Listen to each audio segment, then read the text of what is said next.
Olá, alunos, professor José Carlos, vamos para mais uma videoaula de História do Amazonas.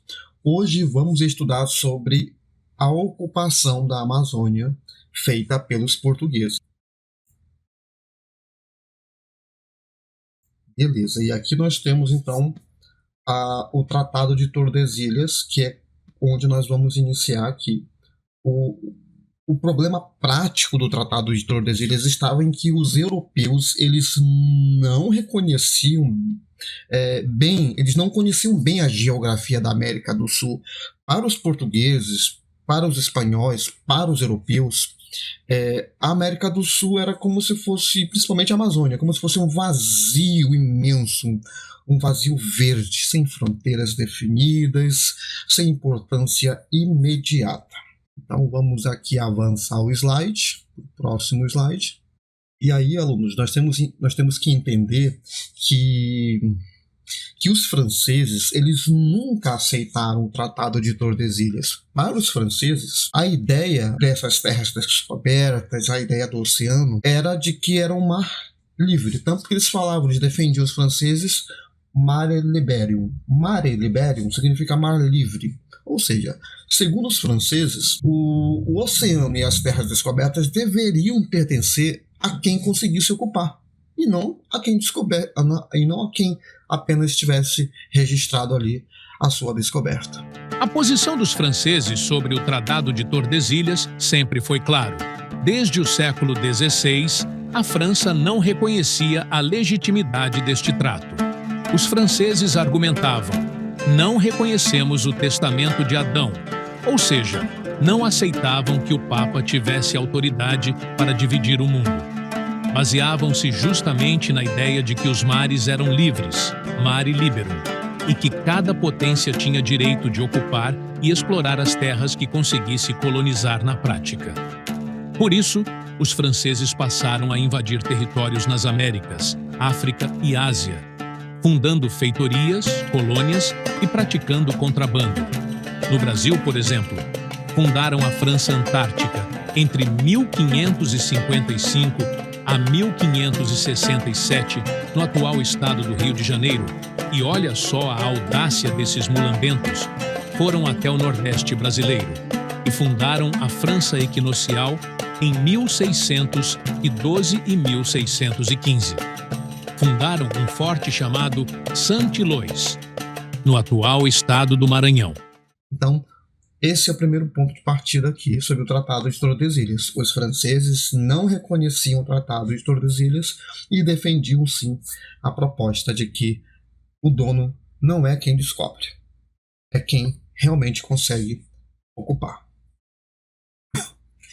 E aí, alunos, nós vamos encontrar aqui no Brasil vestígios, registros da presença dos franceses. Né?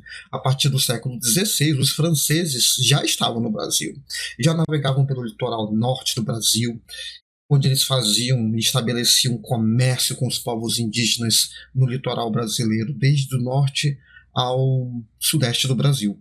E o que é que os franceses ofereciam para esses povos indígenas? Ferramentas, ferro, facas, machados, comidas, vidros, espelhos, tecidos.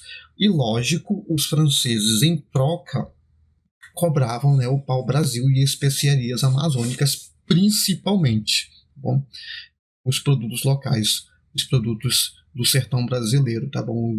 As drogas dos sertões. Tanto, alunos, que você vai ouvir falar sobre os franceses que no ano de 1612, os franceses, liderados pelo Daniel de la Touche, que é um senhor de la Ravardieres francesa, fundaram um forte no Brasil, chamado de Forte de São Luís, que fica no atual estado do Maranhão. Então, tanto que São Luís, né, Saint Louis, é resultado desse forte que os franceses criaram em 1612.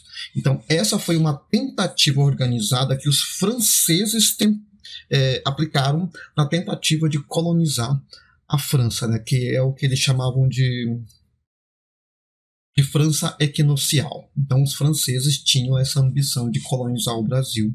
E, no atual estado de Maranhão, em 1612, eles tinham ocupado e construído um forte, o Forte de São Luís, que é a capital do Maranhão hoje.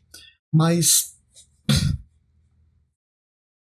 por que para os franceses o Forte de Saint-Louis tinha que ser construído ali? Qual a importância dessa localização e desse forte? Para os franceses, o Forte de Saint-Louis, onde hoje é o Maranhão, ficava numa região, como posso dizer, estratégica, uma região de transição entre o litoral nordestino e a Amazônia. Então servia como uma espécie de porta de entrada para o próprio rio Amazonas, que era uma região de muita cobiça pelo comércio de especiarias e de drogas dos sertões. Então, se para os franceses construir o forte de Saint-Louis significava ter esse controle melhor sobre a foz da Amazônia, é óbvio que eles realmente botaram em prática isso. Então, os franceses se consolidaram, né, no que eu posso dizer, na parte norte do Brasil, ao avançarem pelos rios amazônicos após a construção desse Forte de Saint-Louis em 1612. E, alunos, é óbvio que Portugal irá revidar. É óbvio que Portugal não irá permitir essa empreitada, esse abuso, essa audácia que os franceses estão. Porque os franceses não estão só no Nordeste. Mas antes do tio explicar a ofensiva, a atitude de Portugal, eu preciso que você entenda o seguinte. O Brasil estava sob domínio de duas coroas. Ou seja, estou falando da União Ibérica. Deixa eu avançar aqui o slide, a gente só entrar no assunto correto. Bom, então, beleza. Então, aqui em 1580. Então, alunos, a União Ibérica, ela foi essa união entre as duas coroas, né? A coroa da Espanha e a coroa de Portugal. Que é quando o rei da Espanha, né, o rei espanhol, Felipe II, ele assumiu também a coroa de Portugal. Isso foi no ano de 1580. E é muito importante a União Ibérica. Por quê? Porque pelo Tratado de Tordesilhas, a Amazônia era da Espanha. E avançar sobre esse território espanhol sem grandes conflitos só seria possível com esse pretexto da União Ibérica. Bom, então, na prática, foi um momento de oportunidade que caiu como luva nas mãos de Portugal. Tá bom? Onde Portugal iria ocupar a região, já que não havia, como posso dizer, não haveria quem contestasse de fato essa ocupação portuguesa no Vale Amazônico, porque agora com a União, os dois. Vamos entender aqui como foi que os portugueses reagiram. A reação de Portugal, é óbvio que Portugal vai reagir montando uma expedição para contra-atacar. E nós temos que mencionar aqui a expedição do Alexandre de Moura, que é a função dessa expedição do Alexandre de Moura é de expulsar os franceses lá do Forte de Saint-Louis, onde em 1615 essa expedição ela realmente aconteceu. Então ele teve apoio de soldados portugueses e também teve apoio de grupos indígenas aliados e acabaram que cercando o Forte de Saint-Louis e assim derrotando os franceses da França Equinocial ali no atual Maranhão. Qual é a importância disso? Com certeza, né? Garantir um controle sobre o atual estado do Maranhão e desarticular qualquer tentativa de uma possível França Equinocial. Então, fechando essa parte aqui, França Equinocial foi destruída com a ofensiva portuguesa. E a ofensiva portuguesa foi através do Alexandre de Moura. Beleza? Agora que a França Equinocial foi destruída, nós vamos para uma outra expedição que ocorreu no mesmo ano, em 1615, que é a expedição de Francisco Caldeira. Logo após a vitória, né, dos portugueses sobre os franceses, no caso aí com Alexandre de Moura, o próprio Alexandre de Moura, ele ordenou uma espécie de expedição para ir até a foz da Amazônia, para consolidar a presença de Portugal na foz da Amazônia, porque passou pelo Oceano Atlântico, quem quiser entrar no Vale Amazônico, que quiser entrar na Amazônia, tem que passar por essa foz ali onde fica a Ilha do Marajó. Então, o Alexandre de Moura ordenou que o Francisco Caldeira Castelo Branco fosse até essa foz e lá ele mantesse domínio. Então, em 25 de dezembro de 1615, era Natal, tá bom? Então, Natal, 25 de dezembro de 1615, o Francisco Caldeira Castelo Branco, ele chegou ao local ali na Foz da Amazônia, onde hoje se encontra a cidade de Belém, e ali ele fundou um forte, uma fortaleza, bem simplesinha, de madeira. E então, 25 de dezembro de 1615, o Castelo Branco, né, o Francisco Caldeira Castelo Branco, instalou esse forte do Presépio, tá bom? Que hoje sabemos que é a atual cidade de Belém, tá bom? A escolha da data de Natal inspirou o nome do forte, tá bom? Forte do Presépio, Presépio Natal. A partir desse forte do Presépio que vai dar origem a Belém, nossa, alunos, essa construção desse forte vai criar para Portugal uma espécie de base militar que vai tornar a administração desse foz muito mais organizada e vai consolidar o território sob o domínio de Portugal. Então essa posição do Forte do Presépio, ela era estratégica, porque ela permitia controlar a entrada do rio Amazonas e bloquear os rivais europeus que estavam aí nesse vale do Amazonas, né? Principalmente ingleses, franceses e holandeses, tá bom? Eram os mais enxeridos, os mais abusados. Deixa eu avançar aqui o slide. Aqui, além dos franceses, né, outros povos não reconheciam o Tratado de Tordesilhas. É óbvio, tá bom? Além dos franceses, por isso que Portugal reagiu prontamente, né? Com a construção de fortes, expedições militares para expulsar os franceses e outros rivais, e principalmente, né, missões religiosas para fixar a população indígena sob o controle de português.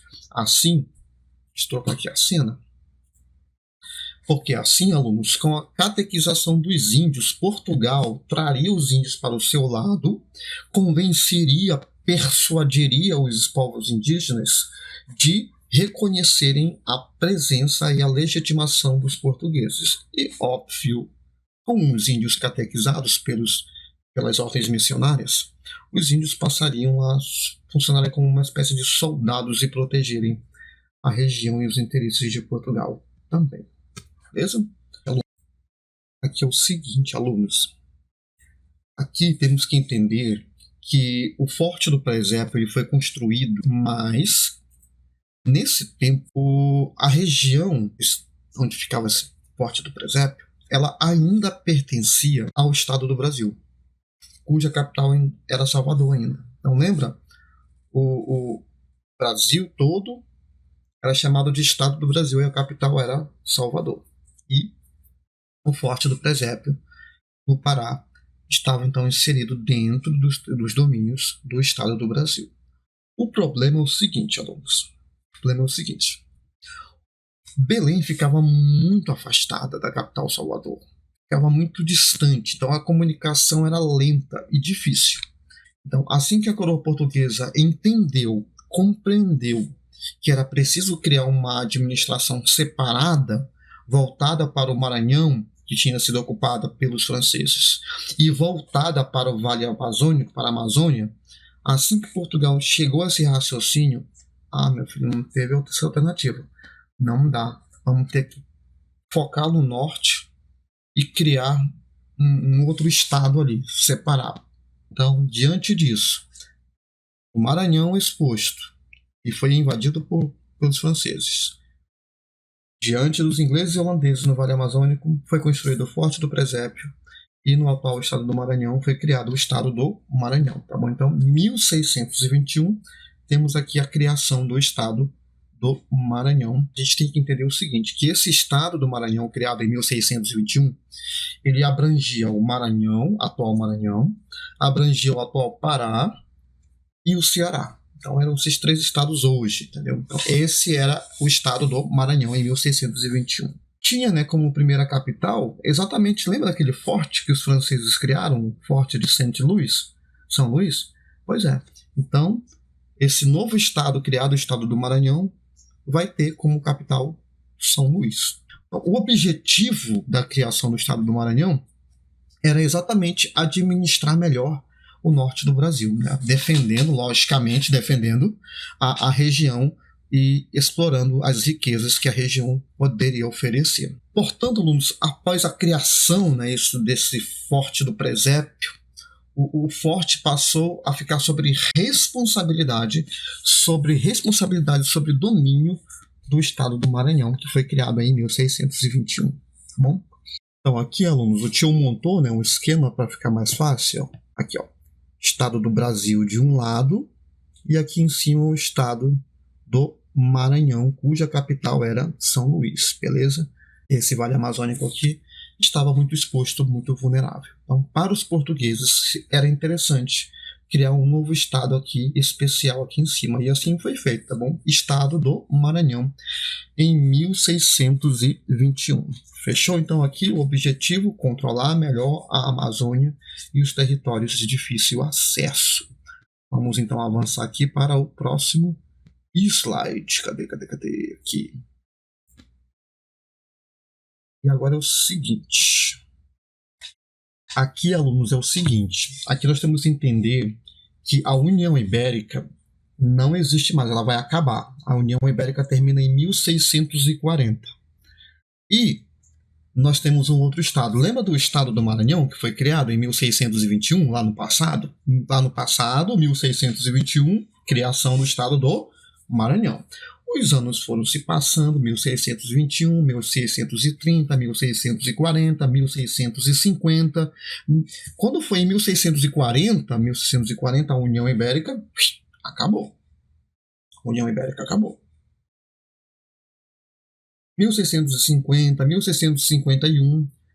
Em 1651, Belém já ganha um destaque muito maior. Belém já fica se destacando em relação a São Luís, bom, que era a capital do então estado do Maranhão. Por isso que em 1751, o rei Dom José I, meu xará, o rei Dom José I, sob influência do despota esclarecido, o Marquês de Pombal, o Dom José decide realizar a seguinte ideia do Pombal. Que tal a gente pegar a capital do estado do Maranhão e oficialmente transferir ela para Belém? Porque Pombal já tinha visto que realmente Belém, o Forte do Presépio, era um ponto-chave de entrada de toda a navegação fluvial na Amazônia. Então, Belém ganhou mais destaque.